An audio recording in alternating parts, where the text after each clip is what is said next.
Hello and welcome to this tutorial. In this video we will be solving the following exercise. The exercise says, find the size for each lettered angles. We have angle A and angle B. Well, you can see that the figure that is found inside the circle is divided by the diameter into two separate triangles. So we're going to use that in order to find angle B and A.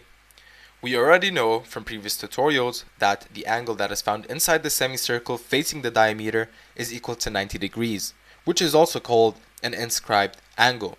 And you can see that in each triangle you have an inscribed angle. So let's go ahead and find B.